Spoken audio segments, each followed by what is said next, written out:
Hi, I'm Alana, and today I'm going to be talking about freeze-drying squashes, so join me.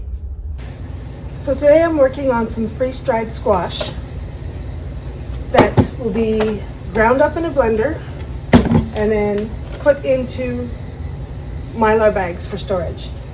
And I have to kind of get to this quickly because once things come out of the freeze dryer, they start to absorb moisture really quickly, so we have to get them packaged up. But I just wanted to show you as I'm going through this. So I have a shelf of squash that I need to clear off and get freeze dried or dehydrated or frozen, whatever I'm doing with it. I need to get that done because I use those shelves for seed starting in the spring.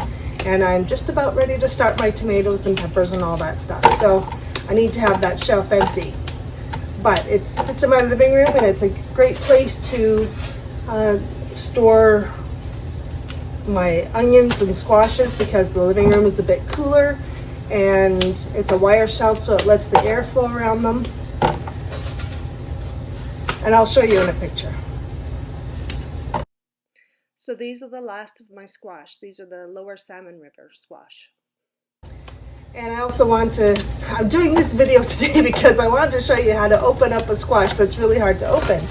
And I'll have a video showing you that right now. All right. Wait a second. Oh, gotta go harder. There we go. Yeah, that's cracked. It's good. And this is what the inside looks like. Very nice thick walls. Please subscribe, it really helps my channel out. Thank you so much. So I went outside and, well, first I washed the pumpkin really well. And then I went outside and threw it on the concrete to get it to break because I tried cutting it with a knife and it was just so hard. But this squash that I'm doing is really lovely. It is stored amazingly well. It grew amazingly well for me last year. So I'm definitely going to be growing it again from now on. It was called the Lower Salmon River squash, and it's a maxima, which means it's similar to buttercup and kabocha. And I did grow it with one buttercup last year. They were separated by a distance, and the buttercup did really terribly, but this one did amazingly well. So there is a very tiny slight chance that it is cross-pollinated with the buttercup, but I kind of doubt it. And even if it did, that will be okay. It will be just fine because they are similar types. I just wasn't very happy with the seed from the buttercup last year. Okay, so I have to go blend this up, and the only reason I'm blending it is because it takes less space once you put it into these Mylar bags if it's blended up. Okay, I'll be back. Okay, so the difference in size, it was filled up to here with these chunks, and now I've got 1 cup worth. So it's a huge difference in size, or the amount of space that it will take up in a bag.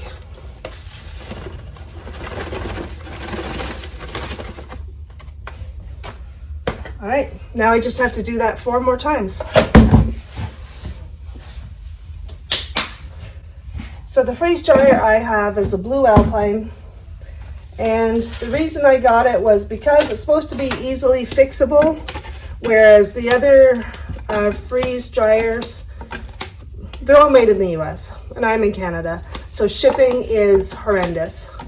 And the other ones, they would have you ship their machine back to them in case, if it needed a repair.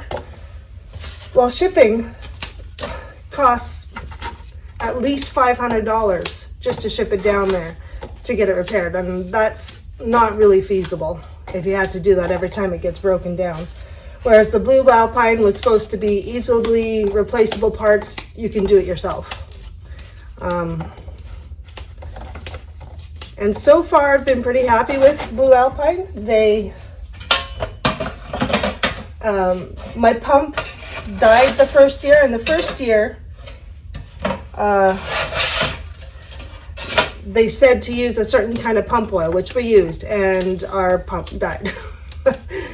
And they sent us a new pump free of charge, which was great. So it's been working really well since then, and now they've told us to use a different kind of pump oil. So it's the Dairyland Blue oil. It's better for dealing with water issues, which is what freeze drying does. It takes out all the water of your food. Okay, I have to go blend again. See, a full blender. And I'll show you. It goes down to like there when it's all blended. Okay, so here's my last batch. So I had 5 full trays, and they had at least a quart per tray. Yeah, at least. And it's all gonna fit in this one bag. And this was, actually this isn't the squash that I was breaking on the concrete yet. This is a mixture of tromboncino and honeyboat delicata and Long Island cheese. So Long Island cheese is a machata type, and tromboncino is a machata, and then the honeyboat delicata is a peppo type. And the peppos are supposed to be eaten, they're at their best within about 3 months after harvest. And I had, I try and save them because I like them so well, but in the end they don't taste as good. So then I just mix it in with everything. The Long Island cheese, it stored really well, and it had a really good flavor, and it had a lot of moisture. So that was pretty cool. The tromboncino, they didn't get as ripe in the field as I would have liked, and so they didn't store as well as I would have liked, but they're still one of my favorite types of squashes. And I was going to answer the question in case any of you are wondering how long it takes to freeze dry squashes, and that is by guess and by golly, because the differing watering amounts, or how much water is in your squash, will impact how long it takes. How full you fill your trays impacts how long it will take. And then I just don't get up. If they're supposed to be done in the middle of the night, some people will get up and change them. I'm like, no, I'm not doing that. I'm just gonna increase the time and sleep through the night and do it the next day. So I don't really know how long it would take. I would guess 24 hours for the amount that I did, but I don't know. It was longer than that because I was sleeping through the night for this batch. So now all I have to do is put in a oxygen absorber and seal this up, and then do the heat seal on the lid as well. So here's the Lower Salmon River squash, and you'll notice this type of almost looks like cork.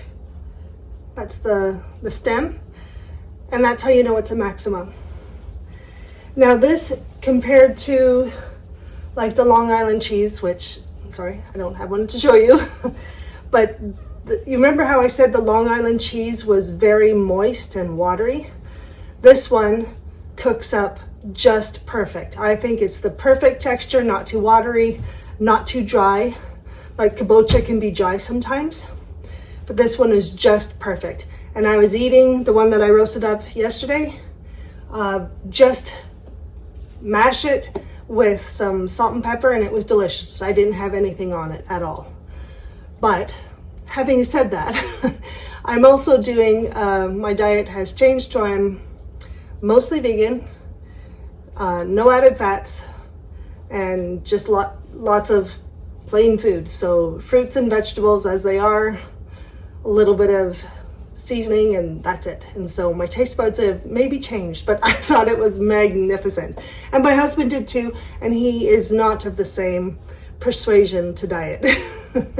So we really, really love this one. And I don't know how many plants I had, maybe 2, and I had like 8 or 9 of these come off. It was amazing. Really, really good grower for me, which is almost unheard of. You know, when you live in northern Alberta, you kind of Yes, I can grow zucchini. Yep, I can do that. Anyone can grow zucchini. But to get something that matures long season in a big squash like this, that is great. So, and I have so many seeds now. And they'll be better adapted to my context, my soil, my climate. So they should grow even better this next year from those saved seeds. Please subscribe, it really helps my channel out. Thank you so much. So I hope you enjoyed this and gave you a little bit of information, and we'll talk to you later. Have a great day.